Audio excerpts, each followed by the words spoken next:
नमस्कार दोस्तों। आज हम महाभारत काल में 5 पांडव के रहस्यमयी कथा सुनने जा रहे हैं। तो आइए कथा प्रारंभ करते हैं। महाभारत के युद्ध से पहले जब जुए में हारने के कारण 5 पांडवों को 12 वर्ष का वनवास और 1 वर्ष का अज्ञातवास मिला था, तब पांडवों का अज्ञातवास समाप्त होने में कुछ ही समय बचा था। तो वह सब अपने लिए एक ऐसी जगह की तलाश कर रहे थे जहां कोई उन्हें पहचान ना पाए। पांडव इस बारे में बात ही कर रहे थे कि आकाश से गुजर रहे शनिदेव की नजर उन पर पड़ी। उन्होंने उनकी परीक्षा लेने के बारे में सोचा और पता लगाना चाहा कि आखिर इन सब में सबसे बुद्धिमान कौन है। यह जानने के लिए शनिदेव ने एक माया महल का निर्माण किया और इस महल के हर कोने में कुछ योजन की दूरी रखी। अचानक भीम की नजर उस महल पर पड़ी और उसका मन उस महल में जाने को आकर्षित हो गया। युधिष्ठिर से आज्ञा लेकर भीम उस महल के पास पहुंच गया। जैसे ही भीम ने अंदर जाना चाहा तो शनिदेव जो दरबान बने महल के दरवाजे पर पहरा दे रहे थे, उसने उसे अंदर जाने से रोका और कहा, इस महल में जाने की कुछ शर्तें हैं जो तुम्हें पूरी करनी होगी। और पहली शर्त यह है कि महल में 4 कोने हैं जिसमें से तुम सिर्फ एक ही कोना देख सकते हो। दूसरी शर्त है कि महल के अंदर जो कुछ भी देखोगे उसे उसके मतलब सहित समझाना पड़ेगा।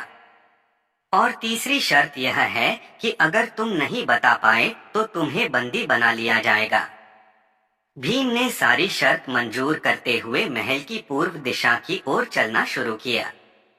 जैसे ही वह अंदर गया तो उसने बहुत ही सुंदर पशु पक्षी, फलों और फूलों से लदे पेड़ आदि देखे जो उसने आज से पहले कभी नहीं देखे थे। उन्हें देखते देखते भीम और अंदर चला गया और बहुत ही अजीब नजारा देख चौंक गया। भीम ने देखा कि वहां 3 कुएं हैं जिसमें एक कुआं बड़ा है और 2 छोटे हैं। जब बड़े कुएं का पानी उछलता है तो बराबर के दोनों छोटे कुएं भर जाते हैं, लेकिन जब दोनों छोटे कुएं में पानी उछलता है तो बड़े कुएं का पानी आधा ही रह जाता है। यह नजारा देख भीम महल से बाहर आता है। तब दरबान बने शनिदेव उनसे पूछते हैं, बताओ तुमने अंदर क्या देखा। भीम पशु पक्षी आदि के बारे में सब बता देता है, लेकिन उसे कुएं वाली बात समझ नहीं आती है जिसके बारे में वो नहीं बता पाता है। इसलिए शर्त के अनुसार उसे बंदी बना लिया जाता है। तब अर्जुन भी उस महल को देखने आता है और अंदर जाने के लिए दरबान से पूछता है, तो उसे भी शर्त समझा दी जाती है। अर्जुन पश्चिम छोर की ओर जाता है और आगे चलकर देखता है कि एक खेत में एक तरफ मक्के की और दूसरी तरफ बाजरे की फसल उग रही है। मक्के के पौधों से बाजरे का फल निकल रहा है और बाजरे के पौधे से मक्के का। जब अर्जुन को कुछ समझ नहीं आता है तो वह दरवाजे की तरफ आता है। तब दरबान ने पूछा, बताओ तुमने क्या देखा। अर्जुन बोलता है, सब देखा, लेकिन मक्के और बाजरे वाली बात कुछ समझ नहीं आई। तब शर्त के अनुसार अर्जुन को भी बंदी बना लिया जाता है। थोड़ी देर बाद नकुल आया तो उसे भी शर्त समझा दिया गया और महल के अंदर प्रवेश करने दिया जाता है। नकुल उत्तर दिशा की तरफ जाता है और देखता है कि बहुत सारी सफेद गायें अपनी बछियों के साथ वहां घूम रही थी। लेकिन जब गायों को भूख लगती है तो वो अपनी बछियों का दूध पी रही थी, जो कि बहुत ही अजीब था। यह देख नकुल भी बाहर आता है। उससे भी पूछा जाता है कि उसने अंदर क्या देखा, तो नकुल भी नहीं बता पाता है और उसे भी बंदी बना लिया जाता है। अब सहदेव आता है और महल देखने की इच्छा व्यक्त करता है, तो उसे भी शर्त बता दी जाती है। सहदेव देखता कि एक सोने की बड़ी शिला चांदी के एक सिक्के पर टिकी हुई है।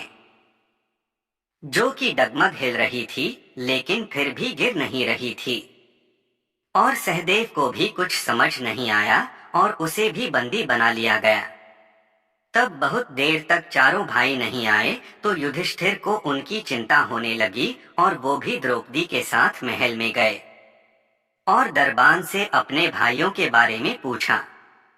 तो दरबान ने उन्हें बताया कि महल में जाने की कुछ शर्तें थी जिन्हें आपके भाई पूरा नहीं कर पाए, इसलिए उन्हें बंदी बना लिया गया है। तब युधिष्ठिर ने भीम से पूछा, बताओ तुमने अंदर क्या देखा? तो भीम ने कुएं के बारे में बताया। तब युधिष्ठिर ने भीम को समझाया कि कलयुग में एक बाप दो बेटों का पेट भर देगा, लेकिन दो बेटे एक बाप का पेट नहीं भर पाएंगे। जैसे ही युधिष्ठिर ने ये बताया, भीम को छोड़ दिया गया। अब युधिष्ठिर ने अर्जुन से पूछा कि तुमने क्या देखा? तो उसने फसल के बारे में बता दिया। युधिष्ठिर ने कहा, यह भी कलयुग में होने वाला है। इसका अर्थ है कि वंश परिवर्तन अर्थात ब्राह्मण के घर शूद्र की लड़की और शूद्र के घर ब्राह्मण की लड़की की शादी होगी। अर्जुन के सवाल का जवाब युधिष्ठिर से सुन उसे भी छोड़ दिया गया। अब नकुल से पूछा, तुमने क्या देखा? तो उसने भी गाय वाला सारा किस्सा युधिष्ठिर को बता डाला, जिसका अर्थ था कि कलयुग में माताएं बेटी के घर रहकर उन्हीं का अन्न खाएंगी, क्योंकि बेटे माँ बाप की सेवा नहीं करेंगे।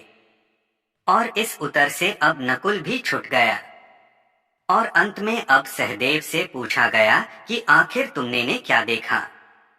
तो सहदेव ने सोने की शिला का सारा वृत्तांत सुना डाला। तो युधिष्ठिर ने सहदेव को बताया कि कलयुग में पाप धर्म को दबाता रहेगा, लेकिन फिर भी धर्म खत्म नहीं होगा। यह सुन सहदेव को भी छोड़ दिया गया। और इस तरह शनिदेव ने परीक्षा के द्वारा जाना कि युधिष्ठिर सबसे अधिक बुद्धिमान हैं। उन्होंने जो भी उत्तर दिए कलयुग में आज वो सब घटित हो रहा है। ऐसे ही और वीडियो देखने के लिए हमारे गोल्डन ज्ञान धर्म चैनल को लाइक और सब्सक्राइब जरूर करें। धन्यवाद।